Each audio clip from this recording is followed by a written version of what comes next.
Hello friends, इस video में आपके पर्यावरण अध्ययन का फर्स्ट यूनिट डिस्कस करने वाले हैं जिसका नाम है पर्यावरण अध्ययन की प्रकृति।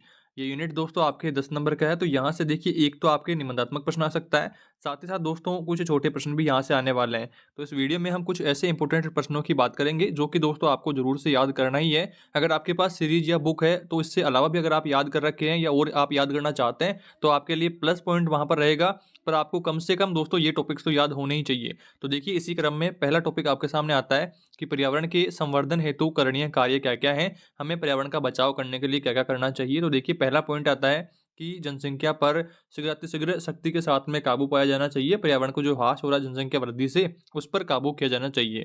दूसरा आता है वनों का संरक्षण और संवर्धन किया जाना चाहिए। इसके बाद में तीसरा आता है पॉइंट, प्राकृतिक संसाधनों का संरक्षण किया जाना चाहिए। चौथा पॉइंट है कुदरती संसाधनों का आवश्यकता अनुसार उचित प्रयोग करना चाहिए। पांचवा पॉइंट है अधिकाधिक वृक्ष लगाने चाहिए और वृक्षारोपण के द्वारा वन संपदा बढ़ाने का भी हर संभव प्रयास करना चाहिए। छठा पॉइंट है कि जल प्रदूषण, वायु प्रदूषण और मृदा प्रदूषण आदि पर कड़ा नियंत्रण करना चाहिए। और सातवां पॉइंट है कि जनता को इस संबंध में जागरूक करना चाहिए। आठवां पॉइंट है कि वन क्षेत्रों पर अनधिकृत कब्जों को तुरंत हटाया जाना चाहिए। जो अवैध जो कब्जे जिन्होंने कर रखे हैं वन क्षेत्रों पर, वन नहीं उगने देते हैं, वहां पर पेड़ पौधों को काट रहे हैं, तो उनको यहाँ पर हटाना चाहिए। नवा पॉइंट है कि रासायनिक कीटनाशकों का प्रयोग करना और उसको गैर कानूनी घोषित करना चाहिए। रासायनिक कीटनाशक हमें प्रयोग में नहीं लेने चाहिए। प्राकृतिक जो खाद बीज है वही प्रयोग में लेने चाहिए। इसी के साथ में 10वां पॉइंट है कि वन क्षेत्रों में स्थित जल स्रोतों का भी संरक्षण हमें करना चाहिए ताकि वहां पर जो वनस्पति उगी हुई है उसको कोई भी हानि ना होवे और जल स्तर ठीक तरीके से बना रहे। इसके बाद में दोस्तों आगे बढ़ते हैं। अगला टॉपिक आपके सामने आता है कि पर्यावरण अध्ययन पाठ्यक्रम की विशेषताएं क्या-क्या हैं। तो पहली विशेषता देखिए, बच्चों के अपने अनुभवों को कक्षा के अनुभवों से जोड़ा जा सके।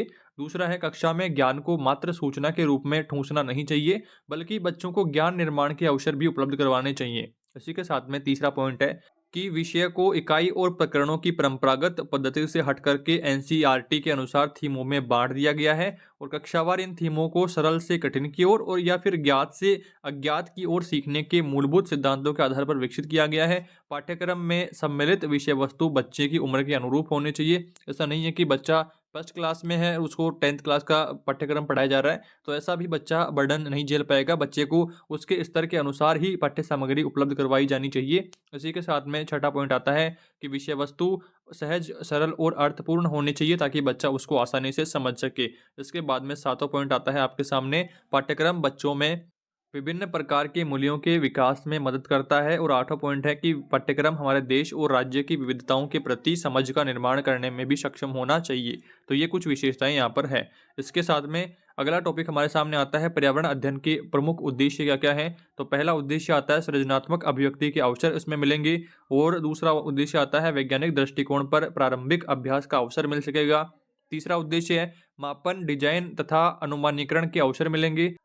और चौथा उद्देश्य है अवलोकन, वर्गीकरण, प्रयोग करने तथा निष्कर्ष निकालने के अवसर मिल सकेंगे। और पांचवा उद्देश्य है कि व्यक्तिगत एवं स्थानीय अनुभवों के आधार पर यथार्थ का विश्लेषण करने का अवसर भी मिल सकेगा। तो ये आपको पर्यावरण अध्ययन के उद्देश्य भी ध्यान में रखने हैं।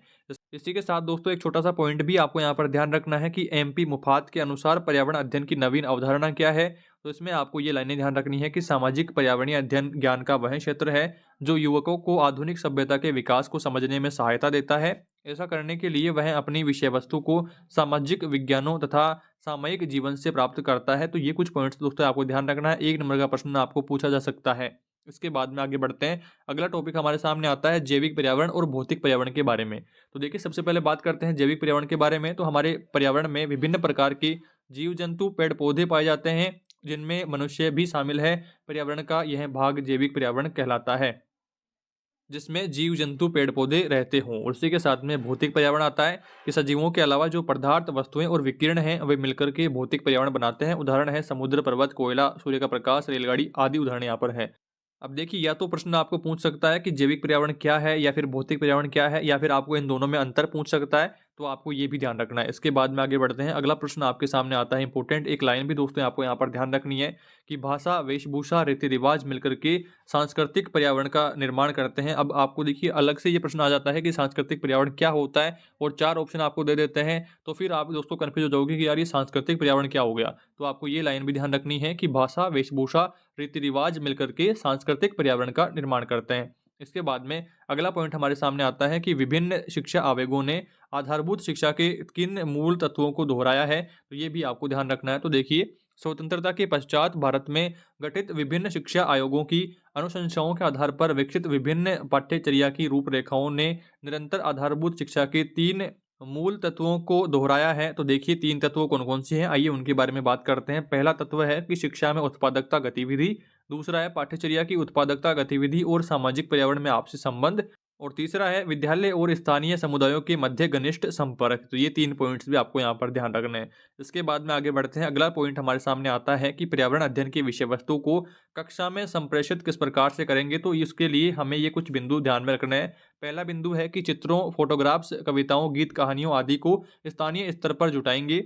दूसरा है प्रस्तुतिकरण को रोचक बनाएंगे। तीसरा है छात्रों की शिक्षण अधिगम प्रक्रिया में सहभागिता को अधिकाधिक बढ़ावा देंगे, चर्चा करेंगे और छात्रों से सहयोग भी लेंगे और छात्रों के विचारों को प्रमुखता देंगे। इसी के साथ में इसका उदाहरण लेकर के समझते हैं कि आप ये किस तरह से कर पाएंगे।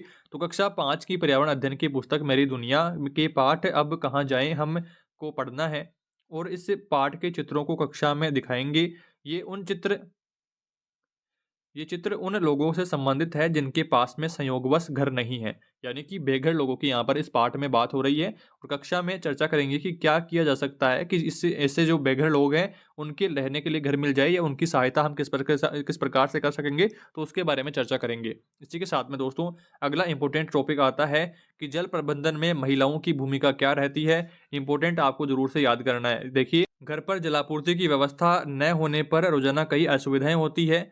जल तक पहुंच और उसकी उपलब्धता शिक्षा, स्वास्थ्य, स्वच्छता, उत्पादकता आदि निर्धारित करने में एक प्रमुख भूमिका निभाती है।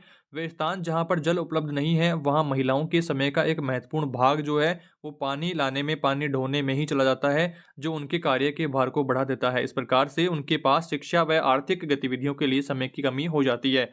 जब भी जल का अभाव होता है तो महिलाएं उससे बुरी तरह से प्रभावित होती हैं। जब गांवों में जल नहीं होता है तो उससे कोई फसल भी नहीं उग पाती है और पुरुष काम के लिए शहर की तरफ पलायन करते हैं और महिलाएं स्वयं अपने बच्चों, परिवार के बुजुर्ग सदस्यों और पशुओं का ध्यान रखने के लिए पीछे छूट जाती है। और देखिए, जल प्रबंधन में महिलाओं की मजबूत भूमिका रही है। उनका जल पर नियंत्रण और पहुंच देने से वे सशक्त हो सकती हैं। जो समय महिलाओं ने पानी लाने में, यानी कि दूरस्थ स्थानों से जल ढोने में खर्च किया है, उनका उपयोग महिलाओं द्वारा वर्णमाला सीखने में, बच्चों और अपने स्वास्थ्य का बेहतर देखभाल करने और सामुदायिक कार्यों में हिस्सा लेने आदि कार्यों में महिलाओं द्वारा किया जा सकता है। उनका जो समय पानी लाने में ही सारा समय व्यस्त हो जाता था तो वो यहाँ पर बच जाएगा अगर उनके पास पानी की उपलब्धता हो जाएगी। इसी के साथ में आगे बढ़ते हैं। अगला टॉपिक आता है पृथ्वी पर रहने वाले जीवों के भोजन के स्रोत क्या क्या हैं। तो देखिए, पृथ्वी पर रहने वाले जीवों के स्रोत जो हैं भिन्न भिन्न होते हैं।